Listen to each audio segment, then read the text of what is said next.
हमारे डॉक्टर हरीश कुमार जी तनी अस्कितियातो रहल कि का मकान बनावल जाई। अतरौली निकासी में मकान है, बनारस में है, लखनऊ में है,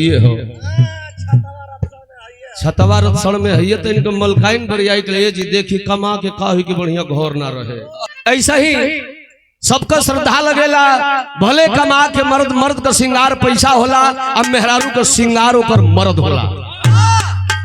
तो भगवान शिव से पार्वती जी के लिए जी पहाड़ पर लेकर रहेला, घाम लागेला, बुनियों पड़ेला, पत्थरों पड़ेला, सोहिला का से मकान बनवा देता भगवान भोलेनाथ। देखता रही मकान बनवावत हो के बोलो के मिस्त्री बोलो न एक लाइन तरजबा आय हाय हाय।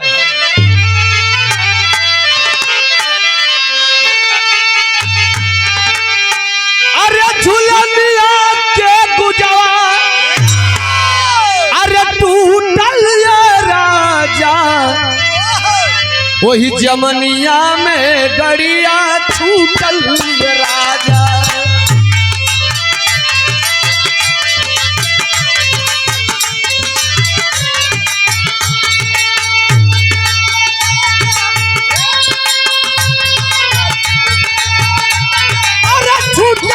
राजा जमनिया में दरिया छूटल राजा।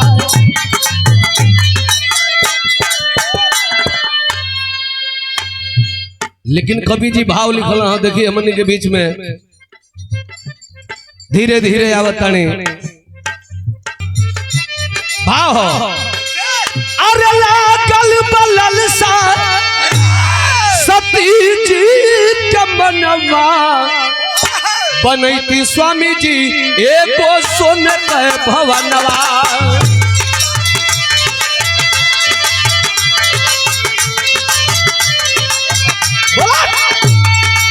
सोन के भवनवा,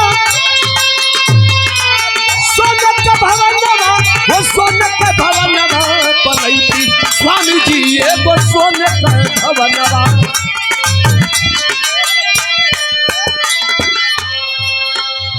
बाबा विश्वकर्मा के शिव जी बुलौले,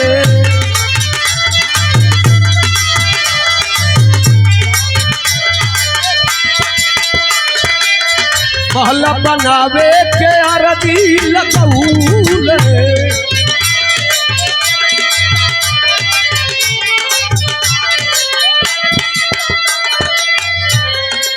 सोनवे का महल, सोनवे का महल बनने आलिशानवा बनैती स्वामी जी एगो सोन के भवनवा।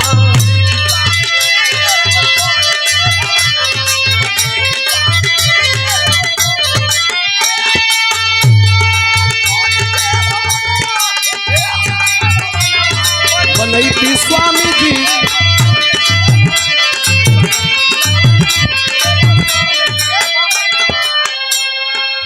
भगवान शिव जी कहल के पार्वती महल तो बनवा दिले, लेकिन तोहरा महल में रहे के लिखल नहीं खे। जैसे आज भगवान शिव जी कहल कि महल में रहे के लिखल नहीं खे, लेकिन आज देखल जा वैसे ही महल ही डॉक्टर हमरे हरीश भैया बनौले हुअन। आज गृह प्रवेश के दिन बा, सोचली हाँ अरे आज गृह पास वाला दिनवा धाराइल। अरे पंडित विशेषरवा के नेवता दिया।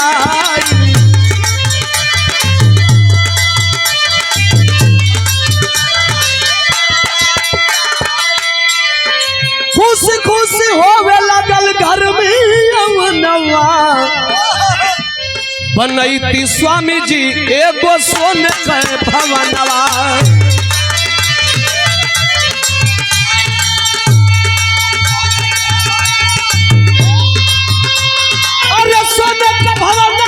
वो सोन के भवनवा बनैती स्वामी जी एगो सोन के भवनवा।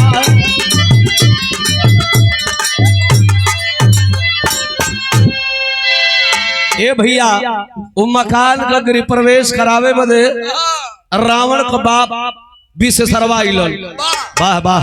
दक्षिणा में मंगलन का कि दक्षिणा में मांग ली हल बाबा मकनवा क्रोधवा में सती श्राप दे दौन छनवा।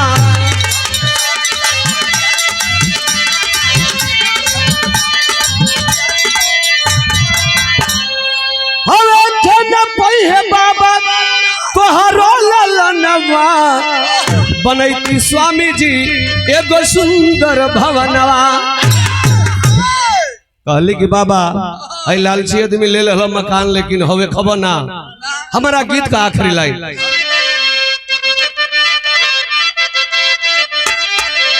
अरे लंका के राजा भइले लंका के राजा भइले रावण जी ज्ञानी आ सुख नहीं पवले सुख नहीं भोगले उनकर बेटा रानी।